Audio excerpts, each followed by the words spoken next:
It was pointed out to me today that while I talk a lot about using Google Calendar on your site to manage the calendar for your church, I've never really actually shown you how to do that. It can be a little tricky to get that started. So I thought we'd take a quick look at that tonight from a technical perspective, how to get that going. Step one, of course, is to go to google.com/calendar, log in, create your calendar. If you need a Google account, you can sign up for that. All that's free. But eventually you'll get to your calendar, which I have my Mickey Mellon calendar here. Under your calendar, you can create as many sub-calendars as you want and also add calendars for other things. Like the Falcons have a calendar I can turn on to see the games they have going. I've got one for the Braves, I think, somewhere, just various things, U.S. holidays. Then I also have calendars of my own for me and my wife and my daughters, and you can turn all that kind of stuff on. You could also make one for your church. It would be separate from your personal calendar, but then you can embed that church one on the site, grant other people access to add events, and it really is an easy way to manage things. So let's take a look at that. So I'm in here, so we'll add a new calendar, and we'll call this Church Test Calendar. You can fill in other details if you want. But yes, we want to make this calendar public. You don't want to share only your free busy info. You don't want to hide your details. You want to make it public with details. And then here's where you can add other people where they could just see details, which is almost irrelevant because we're going to embed it. But you could say to make changes to events. So you could grant other people access to the calendar, other administrators from the church or people involved with the website or whatever. So we'll go ahead and just create calendar. And it's warning you if you make it public, it's public. So we know that. That's fine. So we add that. All right, it'll take it a few seconds, but eventually it'll show up on your thing. So here we have our church test. And so if I want to make an event, like say we had Wednesday night dinner, I go to Wednesday, scroll to say 6 p.m., say Wednesday night dinner, and then just make sure I have the church test calendar selected so it goes on there and not onto one of my other ones. So we'll go ahead and create that event. And again, like I recommend for a lot of churches, you usually want to put detail on these events, so if a user clicks on it to see, they'll get some details. So you might want to say what the menu is or a link over to the full information on your site, something like that.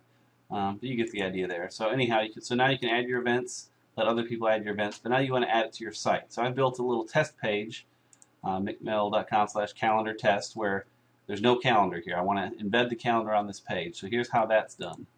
Back on Google Calendar, we'll go into Settings, and then for the church test calendar, again, we have multiple calendars here. We'll click on it. And if you scroll down, you have embed this calendar. And so here's where you can just grab this code and throw it on your site. Typically, what you want to do, though, is click the customize the size, color, and other options. Because the width, you want to make sure it fits within your design. Height, you want really as high as you can afford to go. Some of that kind of stuff. So we'll call it the church test calendar. You can decide what kind of stuff you want here. Time zone for churches, that's rather irrelevant because most people will be viewing it from your local area. The list of calendars is not relevant here because you only have the one calendar showing up. Tabs, some of that kind of stuff is kind of nice. If you have a real small column to fit it in, you often want to default to the agenda just so it gives you a quick list down. Like if you had a 250 pixel wide thing, just a list down is better than trying to squeeze the month view into there. It looks a little weird. But we have a big page to put ours on. So we'll say it's 700 pixels wide. And we'll start in the month view. The week starts there. You can choose a background color to blend in, to blend with your site a little better. And then you choose which calendars you want to appear. And that's where we can have this calendar list turned off because we're only going to do the church test calendar. Choose your time zone and stuff. And anytime you make a change, it refreshes this code up here. You can always hit the update just to make sure you've got the latest. So we'll go in here and we'll select all. And then we'll copy it. And now I'll go in. I'm using PHP Designer 7 for editing the code. But whatever your website code designer software is, Dreamweaver, if you have some custom CMS or whatever it is, you need to go in where you can insert some code. So I'm in my calendar test folder. We'll open up the index. And I say the calendar will go here. So I'll just erase that. And we'll just paste in all that code. Alright, so there's that whole long string of code. Alright, so we'll push that up to the site. Now if we go back over to the calendar test page, there's our calendar. You can see, displays things a little different. Here it just says Wednesday. It's going to cut some things off. So again, the wider you can stretch it, the better. And you can choose whether to show times. Perhaps you might be better off showing just a week view at first. And again, as the end user, I can now, because we've allowed the tabs to stay up, I can choose which tabs to show. So maybe in this case, a week view would have been better, but you can play with some of that kind of stuff. But that's all there is to it. If you want to go back in later and say, ooh, I want other people to have access, we'll go back to the calendar just so you can see. Say, ooh, I need to let Bill have access to that calendar. We can go into the settings.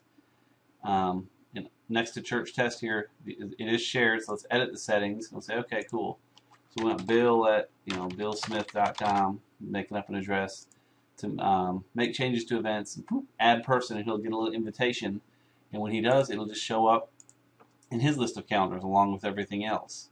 So that's what it is to add a Google Calendar to your site. I hope that helps. Thanks.